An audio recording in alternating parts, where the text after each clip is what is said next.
Hey everyone, it's your favorite nasally voiced fake gamer here. Before we start, I just want to promise you that I'm not going to be surprised jump scaring you at any part during this. Also, like it says here, the game's got some flashing lights in parts, and I think I use a couple clips like that in the video, so just a warning, you know? This is a statement that might come as quite a surprise to a lot of my audience, but here it goes. I kinda like horror. I mean, like, what a fascinating genre of media, containing some of the most artistic and thought-provoking works ever produced, as well as some of the trashiest turds imaginable. Now, I don't think I'd consider myself some kind of super fan here, who has, like, an extensive horror catalog. There's plenty of YouTubers out there who are bigger horror nuts than I am, but the stuff I like, I do tend to really like. Give me a good haunting atmosphere with some chilling visuals and a killer sound design, and yeah, you've got my attention. Now, all types of horror media are great in their own ways, but like many people, I do tend to think that video games are some of the most effective examples out there. Being able to make you feel truly immersed in the world and letting you explore at your own pace while often not being confined to the typical 3-act structures of a script all do wonders for the horror genre. And while I do have my particular fondness for the third-person cinematic fixed angles of PS1 and 2 classics like the Silent Hill and Fatal Frame series, there are plenty of other examples of other engaging and engrossing experiences out there as the genre has slowly evolved throughout the years. Recently, though, I've learned that horror can be kind of an off-putting genre for a lot of people.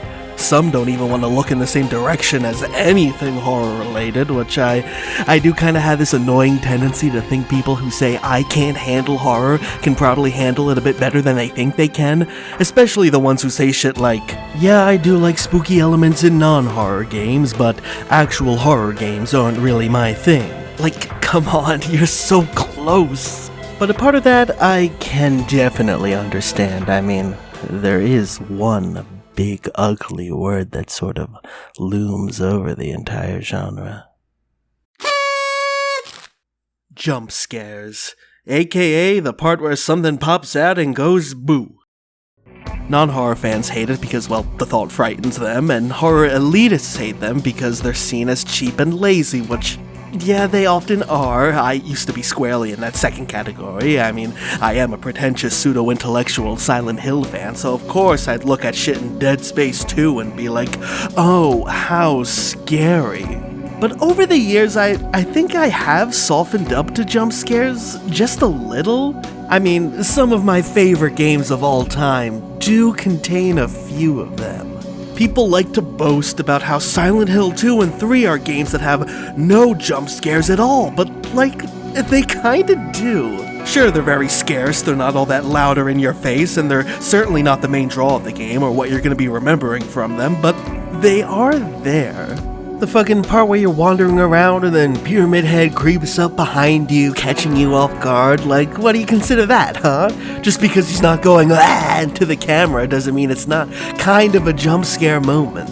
I feel like we might not see it the same way anymore because video game jump scares have gotten a lot flashier over the years, and it's certainly a crutch that a lot of games have leaned upon. It's unfortunate, but these days jump scares are kinda what grabs people's attention. But just because a game has them doesn't mean it can't use them sparingly while still having a rich atmosphere and compelling story to tell. Detention and Devotion are two of the greatest works of art I've ever experienced, and they have a couple of cheap jump scares. Fucking fight me! Then there's the other side of the coin, the people who don't play horror games and hate jump scares because they're, well, scary. This is also a side I can kinda relate to. I'm actually not the best at handling jump scares myself, especially in the first-person perspective. Like, I meme on the series a lot, but I legit can't handle FNAF. The game just fucks with my anxiety too much, and I've never made it very far because I'm kind of a bitch baby, but I still kinda respect this game, at least the first one, you know, before the series became milked and a big joke. So yeah, this reason for hating jump scares is something I can totally get behind. But I will say the jump scares in the games I like aren't all that bad, so you know, you should still look into them and validate me. Look, do I think a good horror game needs jump scares? Of course not. Atmosphere is the most important thing to nail in my opinion, which would encompass things like visuals and sound design, and after that would come compelling storytelling, and jump scares would be off to the side here. Sprinkling in just a couple to spice things up could be fun, but don't overdo it or it'll become kinda lame. So, with that off my chest, what game have I been playing recently?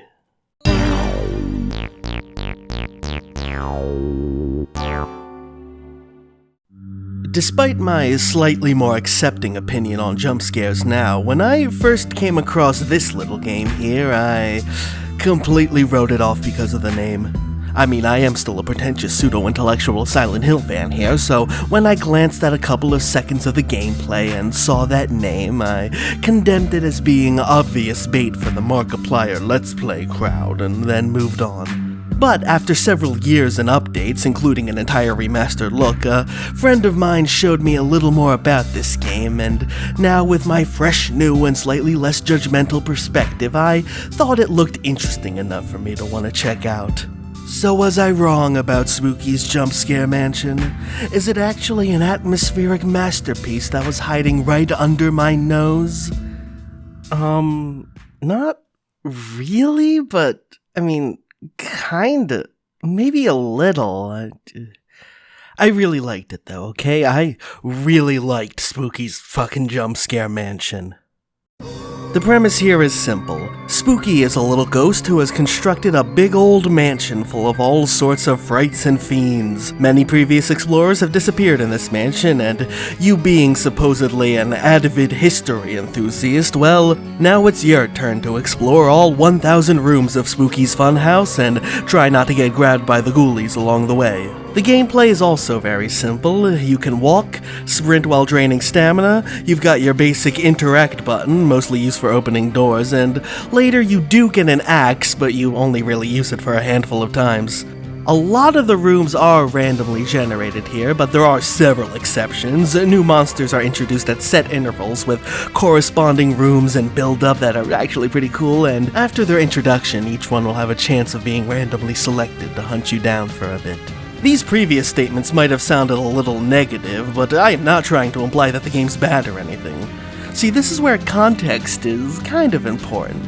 Is Spooky's Jump Scare Mansion a new masterpiece of horror video game storytelling? No, especially not the main mode here, but it's not exactly trying to be. See, this isn't some big budget endeavor bringing together a whole huge team of talents in order to bring to life. It's a small passion project made by people using Game Maker, and taken on those terms, it's pretty dang cool. It's clearly a love letter to a lot of horror classics, from video games to movies to folklore and even internet horror. It's definitely got an SCP-like setup going on here, with the different ghoulish specimens all having their own quirks to deal with. And the game can do a decent job at building suspense with each new creature it introduces into the mix, while keeping you on your toes by messing with you in little ways, but at the same time it doesn't take itself very seriously, so you'll bump into some silly meme pictures or the kind of motivational posters you'd see hung in an elementary school, and it's all kind of fun. The game wears its inspirations on its sleeve, which, yeah, if I was trying to be critical here, I could say it makes the game feel pretty derivative of its source material at times, but goddammit, Joe, can't you just turn off your nerd brain and have fun with a cool little game? Look, there's sections inspired by Silent Hill and the N64 Zeldas. You love those games, and so do the people making this one. Sure, this one creature is like an amalgamation of a bunch of Silent Hill enemies, but it looks cool, and it still does its own thing when it messes with the textures of the room while it chases you. Like, that's fucking rad! All the specimens have pretty fun designs with memorable quirks, and each one even comes with their own unique game over sequence if they manage to kill you, which I'd say might be worth experiencing. Still, this game is kind of a grab bag of other horror references, which might make it feel like it lacks a sort of cohesion with its environments and enemies that I feel is kind of important to a horror game. But even though, again, this game doesn't take itself very seriously, I do think it does a decent job at tying everything together through the character of Spooky herself. Yes, Spooky is the puppet master of the game, with this whole mansion being her twisted design brought together by numerous evil spirits and scientists that she has gathered over the years for this project, all to prey on the poor, unfortunate souls of the living. But at the same time, Spooky is also kind of an insecure nerd who, yes, has a sadistic love for scaring innocent people. However, she is unable to do so directly herself because, well, she just isn't scary. She doesn't look scary, she doesn't sound scary, she can't do anything physically scary. See, that's what the mansion is for. It's like the ghostly equivalent of guy with a small penis who overcompensates with a big expensive car. Even back when she was still alive, Spooky's been a horror nerd with this desire to scare people that she's just been unable to fulfill. With her parents trying to be encouraging, like, "I'm sorry, honey, I don't think anyone gets your Edgar Allan Poe reference costume here, but if they did, I'm sure they'd be real creeped out by it." Her personality shines through in various ways, from these garish self-portraits to these personalized arcade machines that she probably had some of the scientists build for her. This one in particular, I can just imagine her playing and being like, "They laughed at me. They all laughed at me and said I wasn't scary. Well, who's not scary now, huh?" Also, there's your interactions with Spooky throughout the game. Like, I was expecting her to become more sinister as the game went along, or to be all super cutesy to juxtapose the horrors of the game, whoa, but she's just kind of awkward.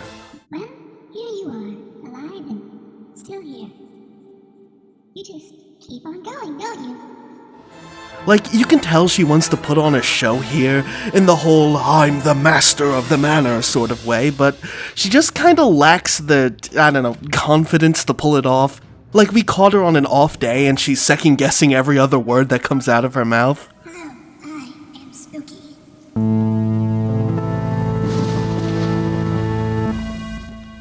And this is my home. Can you, humble player, make it through 1,000 rooms? Can you find what lies at the end? Or is there even an end? I don't really know. Anyway, just go.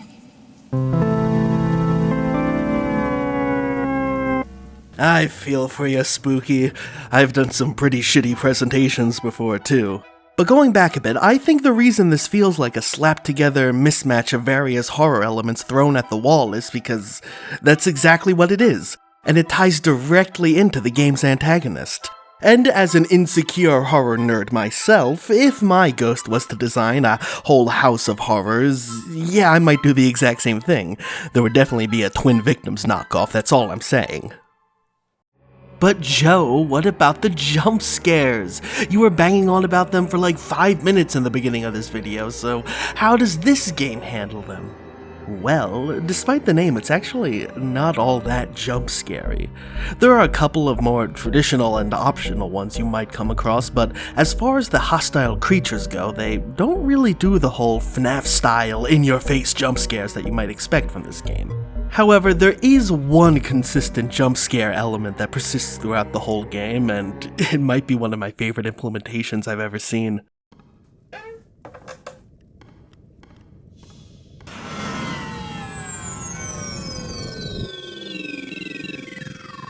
Yes, the game will have little cardboard cutouts pop out from the walls at various randomized times throughout a given playthrough. It's really dumb, and the game knows it's dumb. It revels in the stupidity of this, and it's fucking amazing. Because as goofy and harmless as these cutouts may be, they can still get you. Whether you're in the middle of being chased by a monster or settling into the monotony of a string of empty rooms, they'll be there to catch you off guard and make you feel like an idiot for being startled by something so stupid, and I love it. I don't think I can quite put it at the same level of quality as Fatal Frame's ability to organically work in small jump scare-like moments into its central combat, but it's definitely up there as one of my favorite uses in video games. People do not like to take jump scares seriously, so acknowledging that with the perfect tone that makes fun of the cheap tactic while still managing to make people jump is pretty impressive and kind of brilliant. And this has just been what I hesitate to call the main mode of the game. Over time, there's been more and more stuff added, and I'm not going to go into detail with all of them because I don't want this video to be too long. I will say I really like this Karamari Hospital mode. It's got more of a traditional horror game setup with a main area you explore and a more cohesive set of monsters to encounter. And that makes sense because this is an area that Spooky had no involvement in making herself. She didn't even know this place existed. The monsters here are pretty cool though. I love this weird upside down cow one, and fans of this channel might know that I tend to get freaked out by gross baby head enemies, so good job there, game. Endless mode is more of a bonus challenge kind of deal where the monsters from all the previous modes can greet you, and it has a few new faces exclusive to it. Then there's the new Dollhouse story that just got added last year, and it's... Ugh.